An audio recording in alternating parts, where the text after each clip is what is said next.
development, families, communities, and the environment. To understand extension, it's important to first consider the social and economic context in the U.S. When it first began in the 19th century. So in the late 1800s, about half the U.S. population lived in rural communities, and agriculture was a major source of employment and economic activity.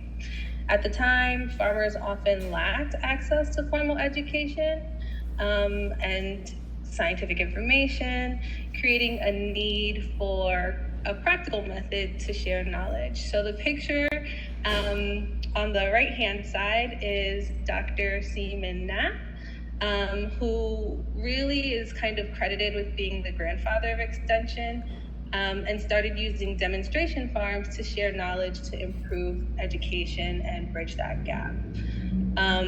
Rather than simply telling farmers about new practices, demonstration farms allow producers to observe research-based techniques in action, evaluate the results in the real world, and then this kind of learning by doing philosophy became a foundational principle of extension education. At the same time, educational opportunities expanded through farmers clubs. Dr.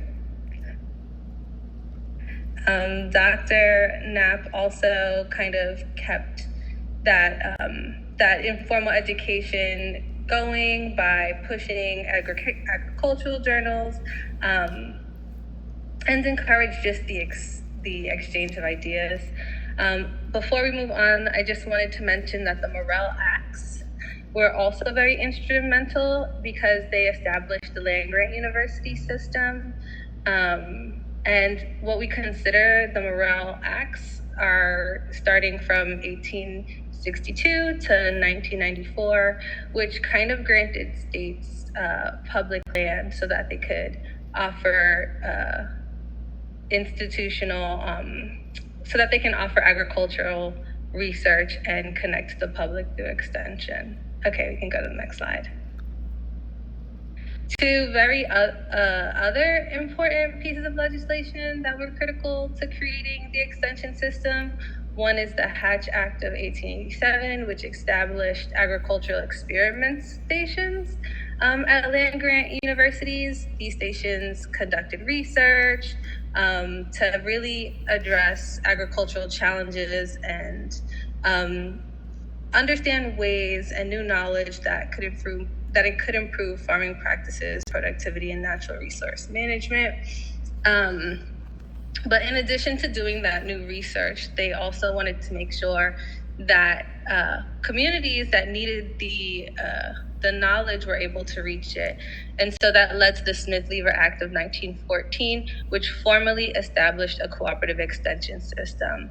The act created a partnership with the federal government, state land-grant universities, and local communities to provide educational program based on the research that was going on. Okay, we can go to the next slide. Over time, the extension system has expanded far beyond its original focus, just solely on production agriculture and farming needs, to expand to programming in many areas, including 4-H youth development, environmental stewardship, nutrition and health education. 4-H is actually one of the most recognized extension programs, reaching millions of young people nationwide. In the 2018 Farm Bill, it expanded the support that was going to be offered through the extension system to include urban, indoor, and emerging agricultural production systems. And so, again, kind of moving into the future of staying current with the agricultural needs and meeting farmers where they are. Additionally, it expanded in the way of federal funds supporting non-land grant colleges of agriculture through capacity building grants to strengthen educational opportunities, research, and community engagement. So, Kaylee, you're at 211 now. Yep, so I'm ready to move on. Perfect. So just to get into, I know that was a lot of history to squeeze into such a small amount of time, but I really wanted to highlight where we started. So to get more in depth about my program at Cornell Cooperative Extension, I want to share that I'm part of a regional ag team called Harvest New York. I'm going to talk about that in the next few slides. And then I'm going to lean into kind of the resources I provide for community gardeners through the Community Garden Leadership Program. Next slide. So to give a background about the way that Cornell Cooperative Extension functions in New York State, there is a county extension office in almost every county in New York State. And this office functions to offer a lot of the extension programs that I mentioned, from technical assistance to youth development through 4-H programming. And then, so that is our county extension. Cornell University also has extension in the sense of statewide and regional programs.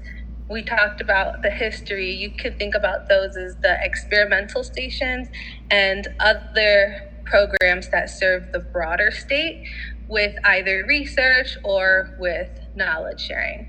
Harvest New York is one of them. That is where our urban agriculture program falls into. And so I'm going to talk a little bit about what Harvest New York does in New York State, the two key roles that folks play on our team to support urban agriculture, and then get into the garden leadership program. Next slide. So the goal of Harvest New York, like I said, it's one of those regional teams. So we really support folks all across the state. And the goal of the team is to expand and enhance the Cooperative Extension's regional agricultural programs to spur agricultural economic development in New York State. So we do this in a bunch of ways. My team is, Harvest New York team, I should say, is one of the most diverse, kind of having specialists that cover local food distribution, farm strategic planning, all the way to urban agriculture. So very diverse folks on the staff. I can also add that we're growing also to include climate conscious farm practices as well. So staying current. Next slide. So the urban agricultural program has two clear positions. The urban agricultural specialist, which focuses on commercial urban agriculture, which are folks that are producing $1,000 worth in sales or more. This is also considered a program development role. So the folks that serve as urban agricultural specialists really do support through technical assistance, but also through planning in partnership with the farms. On the slide is a breakdown of the role, but really the folks on the team in this role are always on a farm, always being responsive to the need, and help farmers connect with one another. Next slide. Similarly, the urban garden specialist position, which I am one of the garden specialists, is responsible for developing and implementing new educational programs, not just focusing on commercial growers, but for community gardens and human nutrition. So typically the work that we do is usually based on what folks ask us to provide more context for, whether that be through research and partnership with the garden, and then sometimes it's in response to garden needs. My role is kind of the hybrid between the two, where I am helping folks gain management skills and also kind of working with community gardeners one-on-one to strengthen their programming and their production. Next slide. So my role is fairly new. I became the community garden leadership specialist in 2024, and it was directly in response to one of these needs. The Department of Agriculture and Markets in New York State has a community gardens task force, which I'm going to talk about a little bit in the next slide. And in addition to responding to community members, they have also been looking at analyzing what community gardens need across the state. They put out a report in 2023, and one of the recommendations was that gardeners really wanted support in management best practices and organizational leadership. So we piloted it, and we are wrapping up our pilot this year. Next slide. So I'm not going to get too much into ag law because I have a little bit of time to go into the program, but I did want to say that working closely with the Department of Ag and Markets, the Community Gardens team really does respond to community needs. The Community Gardens Task Force meets twice a year and is always looking for direct feedback from growers, as well as responding through grant opportunities and through other resources they provide. The community garden leadership is sponsored by the Department of Agriculture and Markets, and so it is available to New York State residents. Next slide. So a little bit about the program. The Community Garden Leadership Program is a year-long program that's all online. There are three key components of the program, which is the online portion, a resource toolkit, and the independent study. The online course lives on Moodle. It is a 12-module course that takes folks about 9 months to complete. And we go over materials like management concepts, vocabulary, statewide resources and databases, and also tools and resources that folks can use to grow and strengthen their community gardening efforts. At the end of each module, through the compilation of assignments, they will leave the program with the resource toolkit. The resource toolkit includes things like budgeting materials, how to write a press release, some of these skills, developing operational policies and procedures, looking at partnership agreements, right? So it's a very robust resource toolkit for folks to take with them. The goal is that will live at the Garden On. I'll talk a little bit more about that if I have time. And then in the last 3 months of the program, which is June to September, pretty much, they present in September, they are in their gardens, in their neighborhoods, doing an independent study project. You can think about it as a community impact project, and that's where they're putting into practice some of the skills that they learned, and ideally increasing community engagement through their gardening efforts. Next slide. Mikhail, you have about 2 minutes left. Okay, we're gonna go rapid fire. For folks that might be interested in a community garden leadership program, I also wanted to share, and I'm going to say this out loud so I don't forget to put the link in the chat. Florida, the University of Florida also offers a garden leadership program, and it's more accessible to the public since this one is really focused on New York State. But some considerations while we were developing it, where we did reach out to stakeholders for feedback, and we made the assumption that gardeners know how to grow food, and so all of the modules really focus on management. Next slide.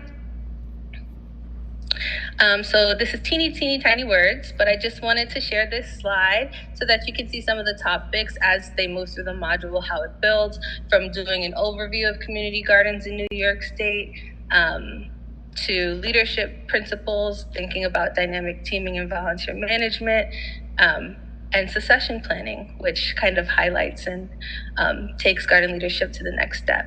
Next slide.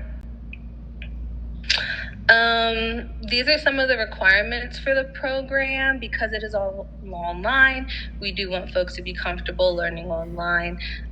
We also ask for a letter of support from other folks in the garden, because that resource toolkit should live in the garden, and we wanted to minimize competition between gardeners within one garden, to give more spots available. Next slide. I think I'm almost to the end. So yeah, they have to do their independent study projects to earn certification. That's kind of like their practical. And so They're able to demonstrate leadership at local or regional scale, local being within one garden, regional being within multiple gardens in a given area or region. And they have to present on their planning, implementation, and evaluation stages so that we can really understand the impact that folks are having in their communities. They're also required to engage multiple stakeholder groups, track the community impact, and have a program that leads to garden sustainability. Next slide. And we'll need to wrap it up. So. Yep, skip this slide. Okay. I just wanted to share that there are some amazing outcomes from this pilot. And like I said, it's wrapping up this September. So I wanted to share some of the things that we're really excited about have been accomplished. And even though there are about 23 graduates of the program, their impact has been much broader than that. From fundraising efforts to support community gardens to increasing confidence as a garden leader, to fundraising. So next slide, I think. Some things to keep in mind also is that online learning does have its limitations. So this is a pilot. I don't want to get too deep into some of these programmatic challenges for time's sake, but I would love to answer any questions that you have about how it's developed or how we might be overcoming some of these challenges with our pilot. Thank you, Linda. All right, thank you so much. And we will have time for questions at the end. So either if folks put it in the chat, or we should have some space to do it live. So thanks, Michaela, so much. And now we're moving to Colorado to hear from Katie Dunker. Thanks, Linda. Thanks, Michaela. I'm Katie Dunker. I serve as the Director of Learning Innovation for Extension Programs. I've been in higher ed a little over 20 years, and more than half of that has been in Extension, both at Oregon State University as well as Colorado State University. So happy to be with you and representing a few different programs as I go through some of the slides today. Next slide, please. So for this section, I'm going to invite you to join us here in Colorado. And what we're going to do is kind of zoom in and zoom out, because I want you to see Extension as a national and yet very local entity. And a central part of our work is to double down on our access mission as a land grant institution, right? And really, all land grants are going to underscore that you belong here, you belong with us. Whatever that looks like, whatever program that is. And so like all land grant institutions, CSU is an equal opportunity provider, and we really strive, we're really happy to help support meaningful access to all of our materials and resources, and all land grants are in the same boat. So you can learn more about our commitment at col.st/II0T3. But every institution that's on this presentation today and all land grants adhere to these same principles. Next slide. So let's jump in. My goal today is to share very briefly how Extension is meeting this moment despite the evolving landscape in higher education. And there's three main things that I'll impress upon you, which is our network, which is quite impressive and expansive, and how we're stepping up to meet emerging demands and ensuring that our relevance really endures, right? Solving real problems in real time is what we've been doing for our entire existence. Next slide. So as you've already seen, because Michaela gave a great overview of Extension and land grant institutions and how we came to be, Extension is everywhere. All land grant institutions, otherwise known as cooperative extensions, so you're going to hear multiple ways that we talk about our work. They're all largely the same, but there's a few different routes of how different institutions became part of this network. We all receive federal and state capacity funds, and this really sets us apart. This is how we're supporting professionals to be place-based, and they're not always seeking out grant funding. A lot of that funding is just guaranteed to support the work that needs to happen and allows Extension to pivot quickly without having to chase money all the time, although that seems to be changing a little bit. Ultimately, we're supporting professionals, right, that are place-based across the U.S., across every state and across every county to meet unique community needs. And that goal, as Michaela said, is being able to simply extend the research and knowledge of the parent institution with a goal to meet the needs in all corners of every state. Next slide. So what does this look like? Let's zoom in to a state, and yes, I'll choose Colorado, so that you can see the impressive network across counties and regional offices and how we are serving locally. So county and service-based funding and in-kind support really goes a long way to create office infrastructure and more hyper-local staffing decisions, right? So each county is going to look different. They're not all staffed with the same types of extension faculty or educators. And then supplementing that, we do also pursue grants, gifts, contracts, and fee-based work to really round out our financial support of how land-grant institutions are able to operate. So every state is different. The program that Michaela was just talking about, we don't have a program that's exactly like that, right? We have different programs. And so that's what's kind of fun. Every state is flavored a little differently, and it goes deeper than that to be more hyper-local. The premise, though, is that we're all in some way funded similarly. We have the same basic charge. And I think it's really a uniquely American approach to how the land grant system was set up. Next slide.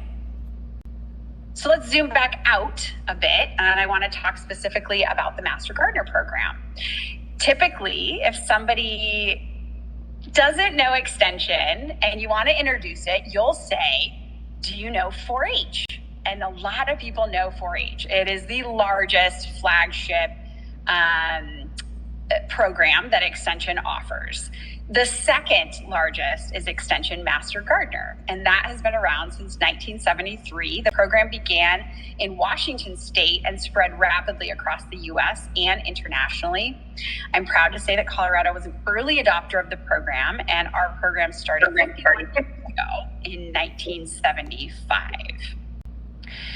Today, our collective work is focused on 3 primary areas, including supporting pollinators, people, and resiliency, which can be summed up as our work supports pollinators, feeds people, and ensures tomorrow's gardens. Next slide. So I've had the privilege of being part of the Extension Master Gardener National Committee, the EMGNC, right? We've got an acronym for everything. And this committee provides a national focus and contact point for the nationwide Extension Master Gardener Network. Every state operates differently. Their programs are different.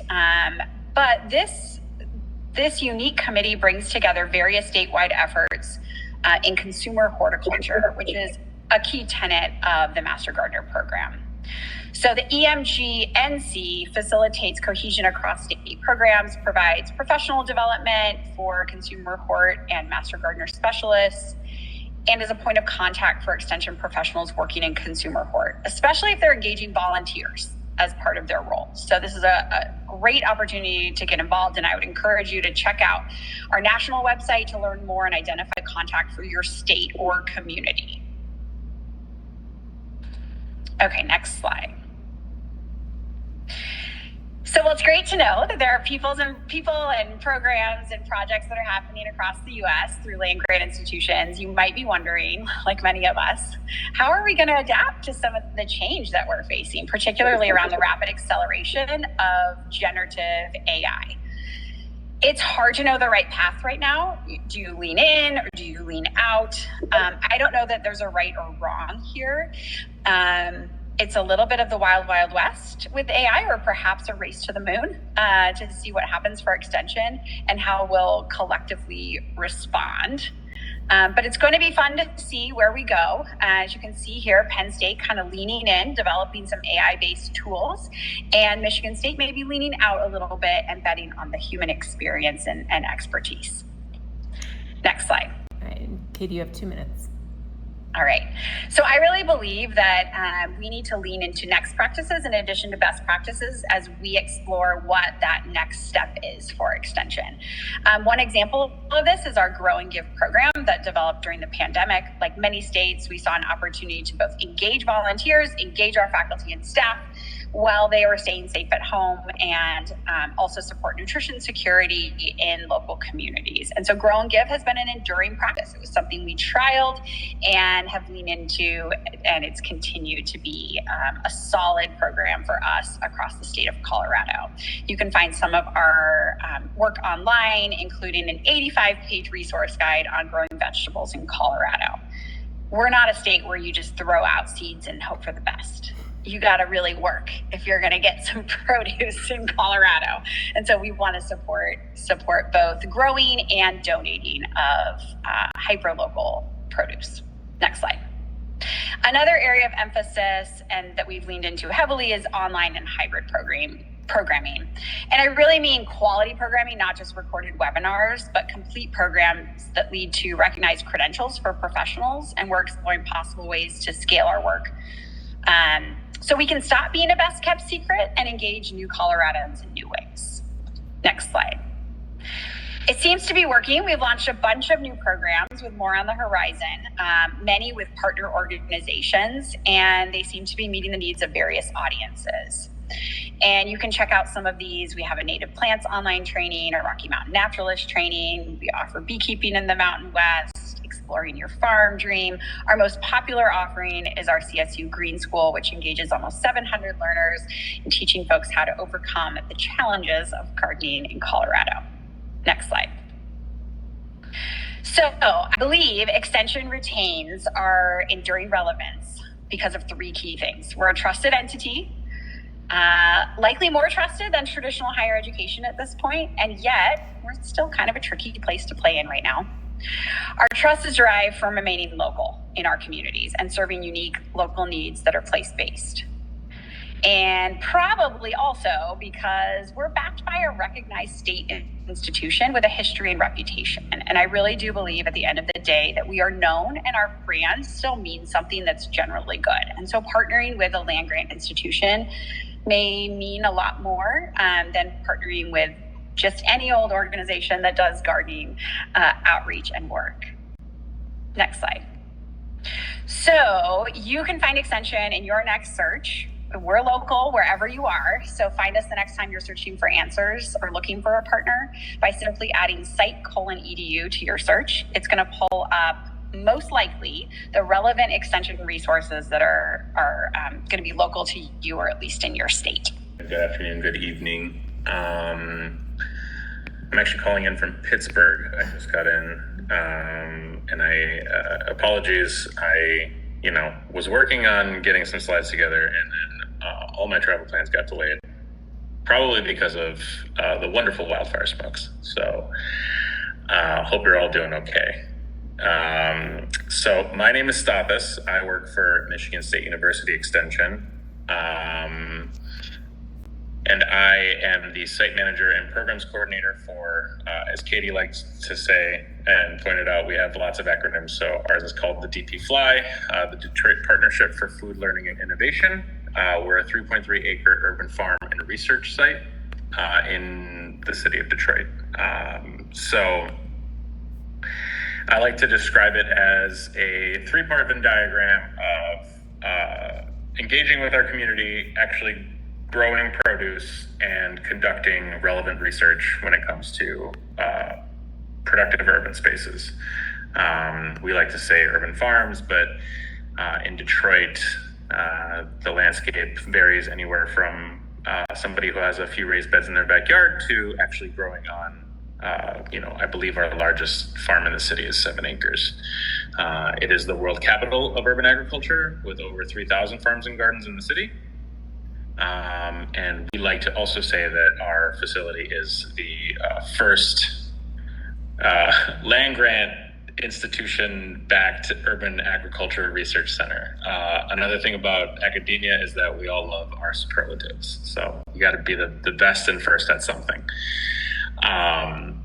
So while we discuss and teach classes and provide programming and consultations very much in a traditional extension agent, which is a term that some places still use.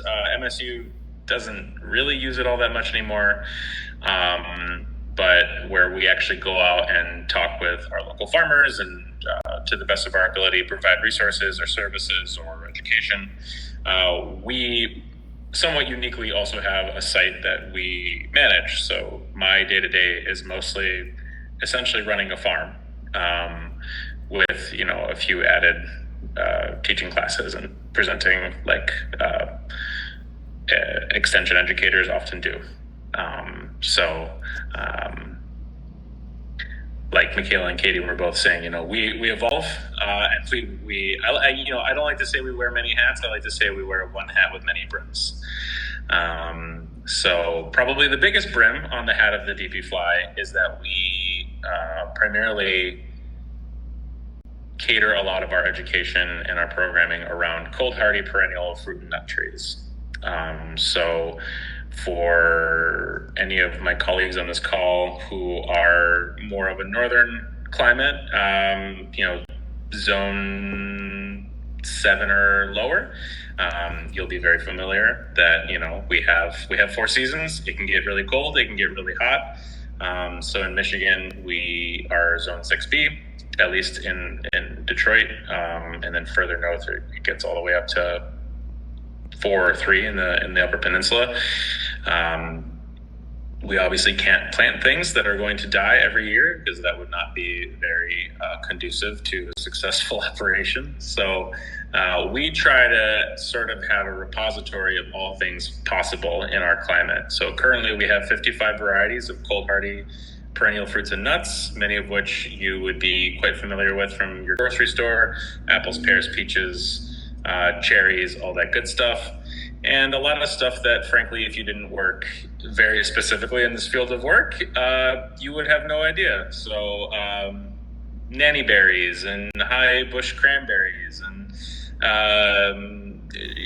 Saskatoon berries and all the things that, somebody might really want to plant. And I can, from our trials and errors, I can say, hey, that's a great idea, or sure, if you want, and let the cards fall where they may. So our programming looks a lot like the relationship that you have with a cold hardy perennial tree. So in the winter, we're doing a lot of pruning classes. And then in the spring, I teach a series of classes called Backyard Fruit 101, where it could either be an experienced gardener who has not gotten into the world of predominantly fruit tree perennials, or might have gotten in and feels like they're a little bit, underwater on it. So for 6 weeks, I kind of hold their hand and we walk through different families of trees and talk about the basics of how to care for them, your typical pests and diseases that you might experience. And again, I can sort of offer some one-on-one advice if somebody has a growing situation already at home. And then for the rest of the year, we sort of delve into what we call our Urban Fruit Brigade, which we are in our 2nd season. So it's a relatively new program where each month, once a month, we meet as a group, as a cohort, anywhere from 20 to 40 people. And we're going over a topic that is relevant in, again, the perennial fruit cycle of care. So our most recent class was pest and disease ID.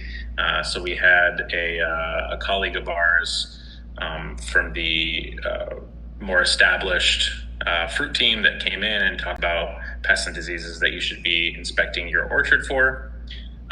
In May is probably the most sought after portion of our Urban Fruit Brigade class. We do a grafting class, so we actually guide people through grafting their own trees. We buy the rootstock, and we either go out and collect scion or purchase scion as well. And then we'll talk about planting trees. We'll actually take people out and walk them through pruning, and then this usually culminates in September, where one of the very large orchards that we work with, it's in a central park in Detroit, Palmer Park. They have about a 600 tree apple orchard, and I'm actually quite proud. We actually went and touched every tree this winter and pruned all of them, which I don't know how we managed to do that. But we'll go and we'll do a big community harvest.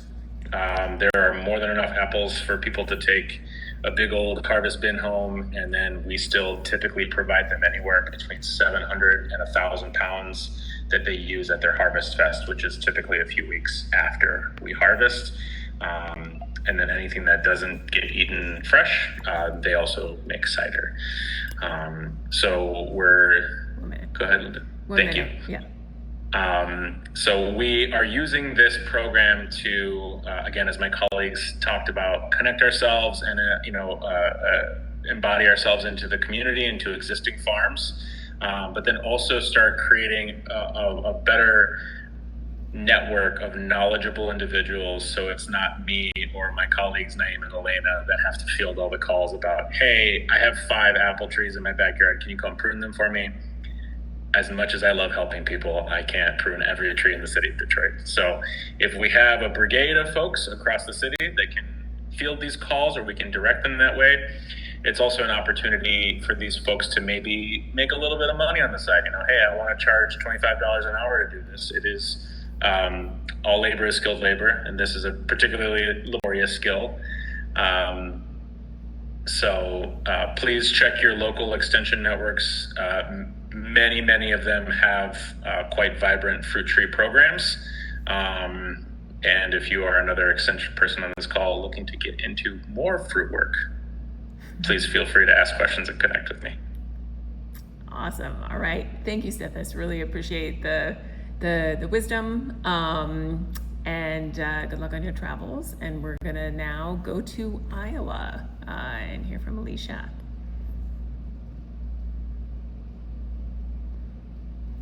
All right. Well, hello, everyone. I am going to talk about maybe a few topics that Katie touched on, but with a specific program that we're offering here in Iowa called the Iowa Donation Garden Network. You can also see the Iowa Master Gardener logo on the screen because I manage the Iowa Master Gardener program for the state of Iowa. So I have my hands in a little bit of both, mainly in the Master Gardener program, and then also in this new offering where we're trying to empower community donation gardens across the state.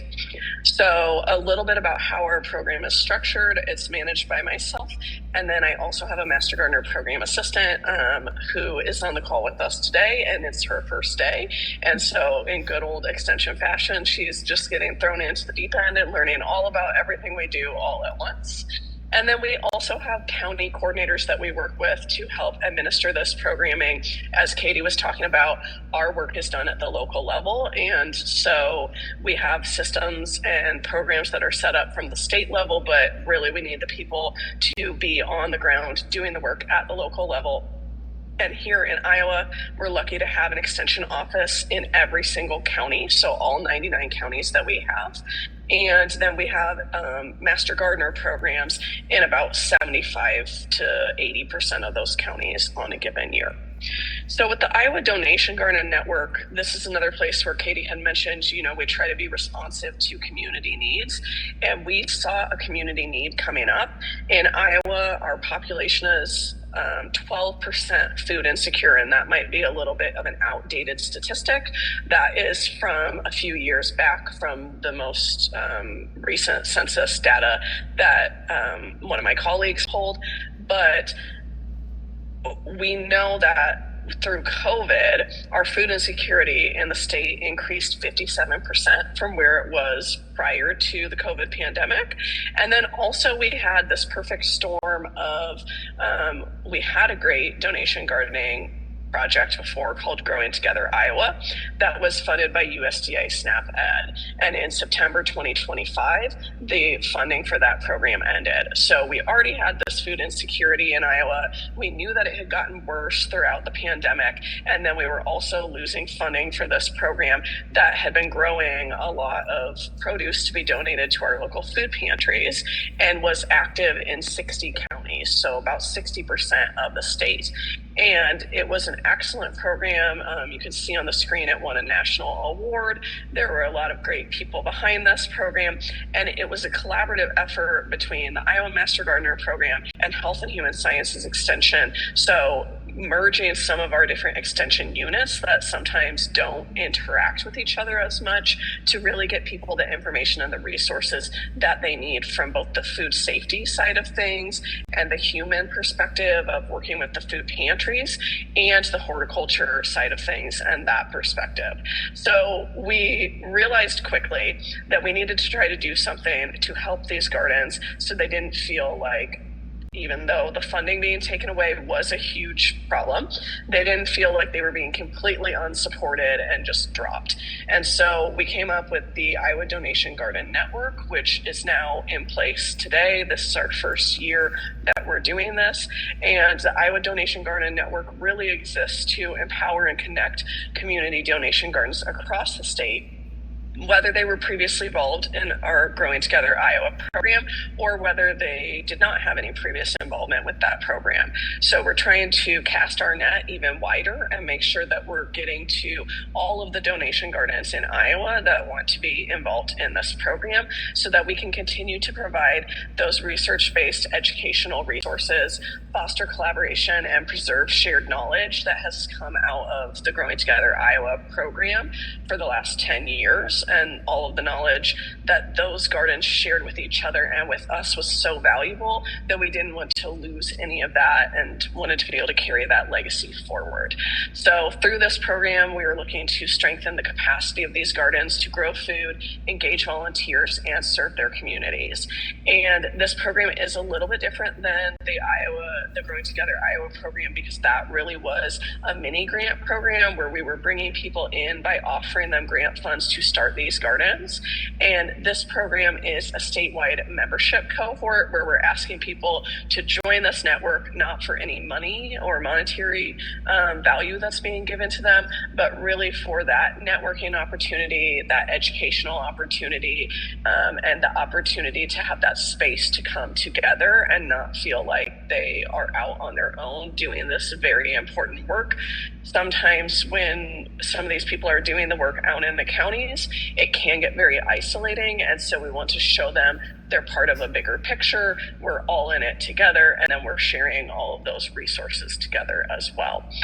This resource that you see up on the screen right now, the simple ways to use fruits and vegetables, is a poster that is distributed to the member gardens to give to their food pantry partners. And it has a QR code that takes the food pantry participants back to a website called Produce Basics, where it teaches them how to grow, harvest, store, and prepare vegetables that they might get out of the garden that they might not be as familiar with. So this is one of the ways that we help support our members and their food pantry partners through this program. And then some of the things that I guess probably have to be said that to make this program work, we do still need funding to make it work. And I know a few people talked before about how funding is a problem for Extension right now, or a challenge for Extension right now. And we have a really great partner here in Iowa called Iowa Total Care.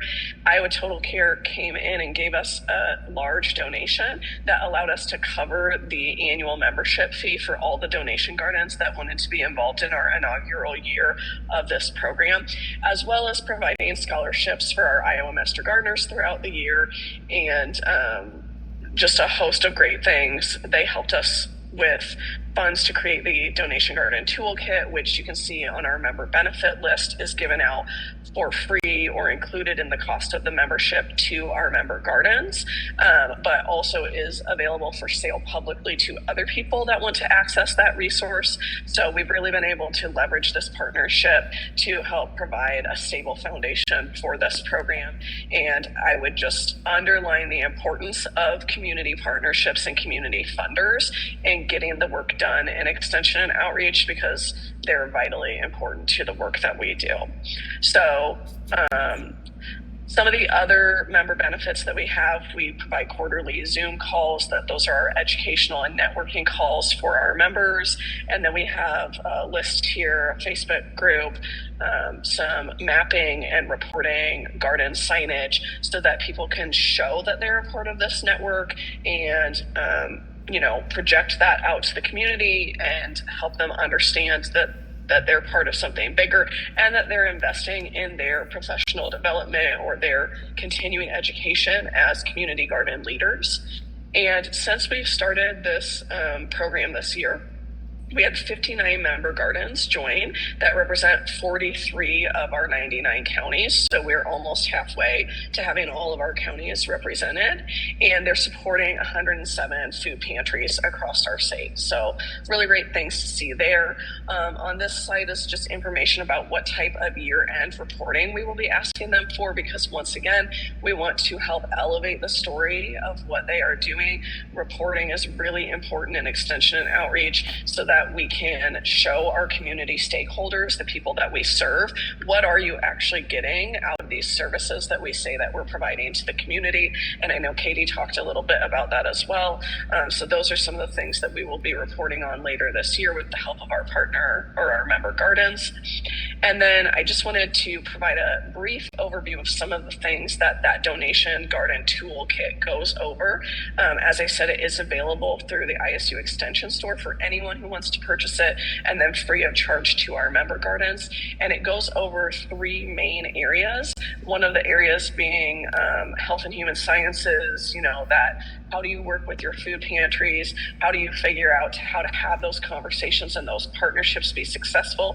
And the food safety part of things, which, as we all know, is a huge topic right now going on in our nation. And we need to make sure that we're keeping people safe when they're getting food from our food pantries, because generally they are the more vulnerable populations that are going there.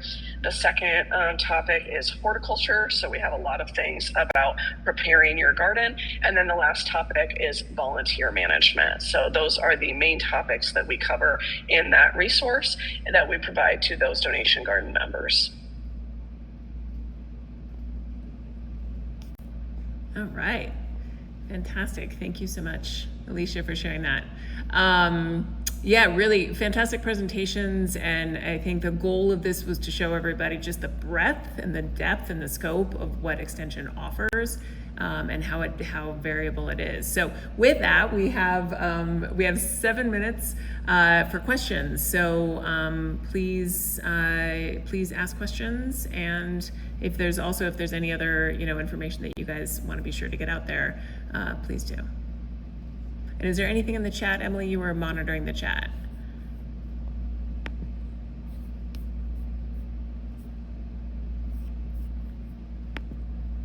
Nope, it looks like everything's been answered. Okay, just sharing information. Well, if no one's going to ask one. Go for it. Tucson, Arizona. So we're the Community Gardens of Tucson. We have a network of 20 community gardens. Not about us. The question, just in relative to the question I'm going to ask. So we are a nonprofit, and we operate a network of community gardens. There is an extension in Tucson.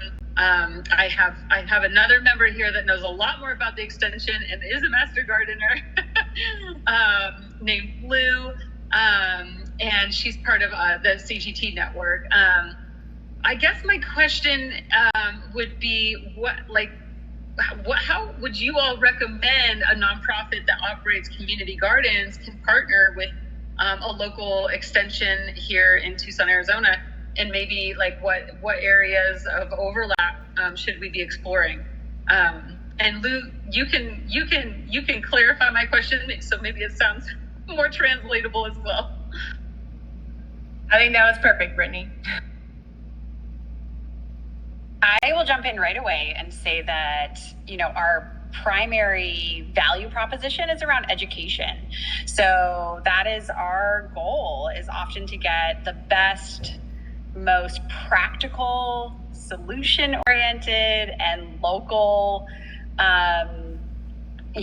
fix, if you will, to a horticultural situation. I mean, that's our goal, is to get the science-based information out there and connect folks with resources to make informed decisions. So we're unbiased and trusted. So I think that's another important piece, is that we're not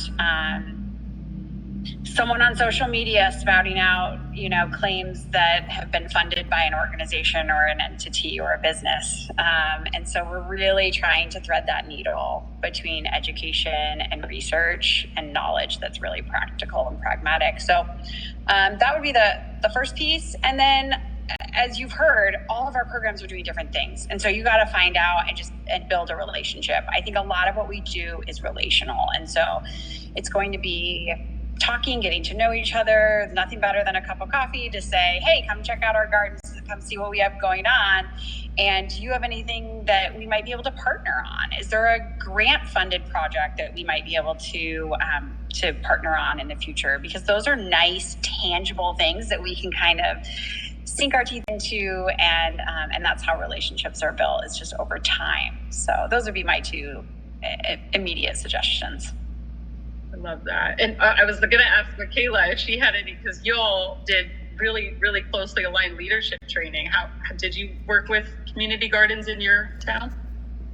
Yeah, so part of when we were developing the program, we had an advisory group, and so we did reach out to community gardens as well as some folks that steward multiple community gardens under one organization. Like it seems yours is most closely aligned to inform the types of modules that we created. So that was about feedback, and that was about making sure that we were meeting the needs accurately and as best as we could. I just wanted to piggyback on what Katie said. Another really good way to get connected with Extension is through in-field research as well. So if, again, we responded to community needs around management best practices, but similarly with technical assistance, folks are also responding to say, is there a pest that we want to look at other ways to monitor, or what are some of the real-time challenges you're experiencing that Extension might be able to connect you with research, or start a research project in order to create a solution for that challenge. So again, along the lines of education, research, another good overlap with community gardens is typically we run a Seed to Supper program, which is budget-friendly beginner gardening tools for community gardens, and we bring in nutrition education, and that we've been asked for nutrition education. So there might be some overlap with community gardens in terms of nutrition as well. Yeah, and there's a lot of nonprofits in Tucson that do different pieces. And so, the partnership is so key. Do you, through your leadership program, when people graduate, do you actually end up placing them at community gardens? Like, are you working with the local community gardens in that relational way? That's a really good question. I'm a little bit delayed, so sorry if it's taking me a while to unmute and mute. But we actually, when we're accepting people into the program, we're looking for folks that have been gardening for at least 2 years. So we're working with community gardeners that get nominated by the rest of their garden membership, as well as have some growing knowledge, because we don't really focus a lot during that program on how to grow in small spaces or like food production. One thing that we do to supplement a lot of the organizational leadership and the volunteer management and the succession planning work that we do in the program is we bring in guest lecturers, and they are typically extension professionals or faculty that focus on some of those particular production questions, just to well-round the program and make sure folks feel confident using some of the resources provided. And then just one other comment. I mean, the through line with Extension too is the master gardeners. I know, except in New York City. And that's just, I think a horticultural resource, and so much of community garden leadership and management is focused on organizing and, the actual operation of the garden. So, and I think and folks correct me if I'm wrong, but there is a volunteer requirement for master gardeners. So it is a nice sort of win-win if you can partner with master gardeners and your garden. We are at time, so I just wanted to, we can keep this open if folks have other questions and are able to hang out. But I did have Thank one. you so much. This was really amazing, y'all. A lot of great ideas. Yeah, really good stuff. And if folks, I just do have one other question and curiosity if the extension folks can stay on. I'm curious just about your agenda and what, like especially some of the leadership training programs that you all are developing. And Alicia, I mean, I know your program is based on demonstrated need, of course, but I'm just curious, do you do community feedback surveys and, what's the process?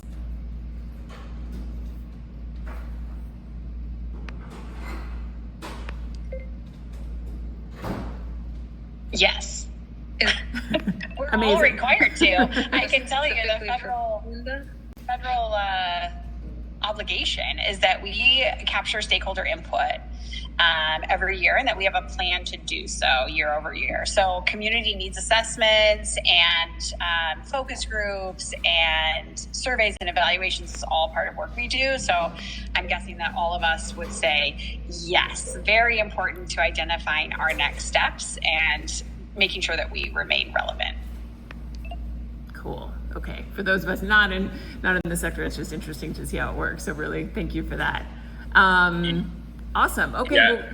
Well, yes. I was just going to add that it took me a second. I think my brain got a little cross-wired, and I was just like, yes. Sorry. I think we also there's a large element to this work. Hopefully, I can speak freely with my counterparts here. So much of our work is also the creative freedom to more freely talk with our constituents and the people that we represent, and sort of having those aha moments of.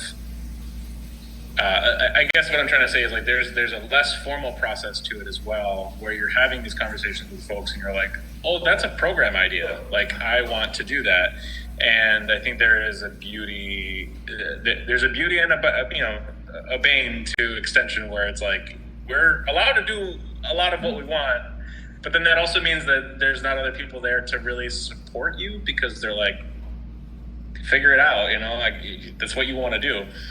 So I think that is the exciting thing, and to also say like if you have an idea, at least the extension folks that I work with, we are so open to like please reach out, ask questions, and then that really informs the work that we're doing. Because I don't want to teach something where there's not an audience, right? I want to be reaching the needs of my community. So it's not only that we're doing surveys, but I'm also all ears, right? To hear what people want to be taught. Yeah, I want to jump in and piggyback off of what Katie and Status are saying. I know in New York City, which is where I'm based out of, there is also, and I'll go ahead and extend it to New York State. There's the desire to make sure that urban agriculture is included in agriculture as a whole. And so when it comes down to supporting community gardens and other folks in urban spaces, I think it is also, that's one of the goals of the work that we do on my team, and making sure that community gardens, because they are multifaceted, they don't kind of fall into one clear space. So it's not easy to like plan around them, typically for some local governments. So helping folks communicate the value of community gardens is one of the goals, as well as the value of urban agriculture as a whole, in the work that I do. So I wanted to just definitely add that in there. But thank you for this, Linda. This was awesome. Well, thank you guys. This was we kind of ran over, so thank you folks who stayed on. Can I ask one more question, because I'm so curious? I think for Sathis and Michaela, like, what's your, you guys are such just an unbelievable resource. What's your sense of awareness? I mean, of the services, I think specific to this community, who it's just such a marriage made in heaven. I guess just what's your sense of how aware people are of what you have to offer? Well, Katie said it. It seems like it seems like it's not an MSU specific thing where we say extension is the best kept secret. Yeah. Right. So unfortunately, I think it was Katie that was saying it, where we get associated with the university in both good and bad ways, where the ivory tower misconception might play into it, where people are like, oh, well, this isn't for me, right? This is some university thing and it's only for students. And so there is that problem, which pre-exists all of us. But I think once you have really good community partners that know that you will advocate for them, and that they can advocate for you, that you will advocate for others, that's the best way for me. That community trusts community, right? So that's the best way that I've found people to trust us and what we have to say. Yeah, I want to add, but not too much. I feel like you kind of hit the nail on the head. Just to share that the program that I run is fairly new. So I think part of it is also just growing in awareness and making sure folks know and that we're communicating the impact of the program, which is in true extension fashion. And I think that the more that folks understand urban agriculture and the value of small farms in general, or community gardens, really how to produce food in small spaces, that the need is growing. So we're becoming more popular because of that. But also, I think as people start to think about wanting more control over where their food comes from, wanting to gain that skill of food production, extension, because it's rooted in agriculture, becomes more and more relevant. Not only how to grow the food, how to use the food, how to troubleshoot. So I think it's ever growing and ever changing. Yeah. Okay. I'll leave it there. All right. Well, awesome. Well, thank you guys for staying on a little bit extra. And thank you so much. It was a fascinating conversation. We will post the recording and all the things, but I really appreciate you being part of this, and we'll talk to the good folks in the UK in a couple weeks. So awesome. All right, everyone, and be safe, Michaela, with the tornadoes, and take care, everybody. Thank you. Bye-bye.